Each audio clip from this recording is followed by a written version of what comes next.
बिल्कुल सर, जब हम इंडिया की स्ट्रेंथ की बात करते हैं तो ये बात ख़त्म नहीं होती जब तक चाइना की बात ना हो।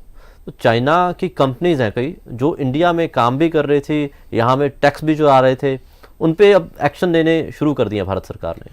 बिल्कुल देखो, कुछ मोबाइल मैन्युफैक्चरिंग कंपनीज हैं, जी विदाउट टेकिंग एनी नेम्स, हमारे सारे लोग जानते ही हैं।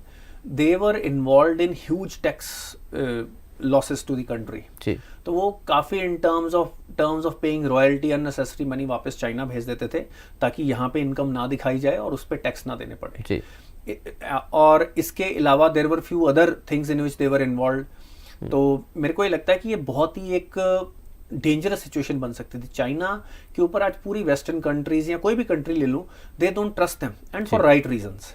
And India should also not openly allow selling of goods from China, जो हमारी साइबर सिक्योरिटी रिस्क बन सकते हैं। जी आज अगर आपके हाथ में चाइनीज मोबाइल है जिसमें चाइनीज सॉफ्टवेयर है, तो उसके थ्रू वो आपकी कौन कौन सी इंफॉर्मेशन ले रहे हैं, या उसके थ्रू वो हमारी इंडियन गवर्नमेंट की कौन सी सर्विसेज से इंटरेक्टली जुड़ चुके हैं, ये हम नहीं जानते। वो किस तरह के अटैक वहां से लॉन्च कर सकते हैं, ये हम नहीं जानते।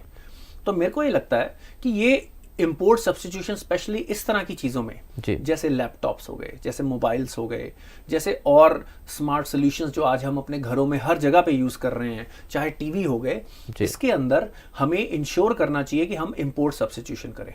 इंडिया में ही मैन्युफैक्चरिंग हो, होपफुली चिप मैन्युफैक्चरिंग भी इंडिया में आ जाए, तो हम अपने जो डिजिटल इंफ्रास्ट्रक्चर है, और फ्यूचर में आप जानते हैं कि डिजिटल इंफ्रास्ट्रक्चर ऑलमोस्ट हर चीज में इन्वॉल्व होगा जी, तो उससे हम अपने पूरे के पूरे डिजिटल, चाहे सिक्योरिटी कैमरास हैं, ये सारी चीजें भारत में बनाने की कैपेबिलिटी है। इस पे फंडामेंटली रिसर्च करने की कैपेबिलिटी है। हमारे आईआईटीज और अलग अलग इंस्टीट्यूट्स दुनिया से कहीं बेटर प्रोडक्ट बना के हमें दे सकते हैं। जी पर पहले तो गवर्नमेंट की विल भी कई बार होती है, पर जो ब्यूरोक्रेटिक हैसल्स हैं इसमें करने में, हमें गवर्नमेंट को इंश्योर करना चाहिए कि इस पे जीरो टॉलरेंस पॉलिसी होनी चाहिए, कि हम किसी भी लेवल पे, चाहे हमारे स्टार्टअप्स हों, चाहे हमारी इंडियन बड़ी कंपनीज हों, हम इंश्योर करें। और ऐसा नहीं है कि सिर्फ वहां से आगे और यहाँ पे असेंबल कर लिया।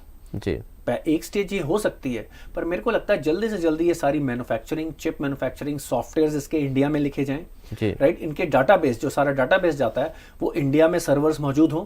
ये सारी चीज़ें हमें इंश्योर करवा लेनी चाहिए, ताकि टैक्स चोरी तो एक अलग बात है, उसके अलावा जो निफेरियस इरादे किसी दुश्मन देश के, जिनके साथ आप कॉन्फ्लिक्ट में हो, मेरे को लगता है कि ये हमारी नाइविटी है कि हम उनको ऐसी क्रिटिकल टेक्नोलॉजीज जो इतनी वाइड स्प्रेड है, क्रिटिकल इस तरह से हो जाती है, बहुत वाइड स्प्रेड है। हमारे नेटवर्क्स हैं, जो टेलीफोनिक नेटवर्क्स हैं, उसमें कितना जो हार्डवेयर लगा है, जो नेटवर्किंग हार्डवेयर लगा, वो चाइना का बना हुआ है। हमें जो गलतियां हम पहले करते हैं, अब हमें उनको दोहराना नहीं है। हमें इंश्योर करना जल्दी से जल्दी, क्योंकि इनकी भी एक एज होती है, इनकी सब्स्टिट्यूशन हो जाए और मेक इन इंडिया प्रोडक्ट्स ही ऐसे सारे क्रिटिकल इंफ्रास्ट्रक्चर में और हम सब लोगों के हाथों में हो।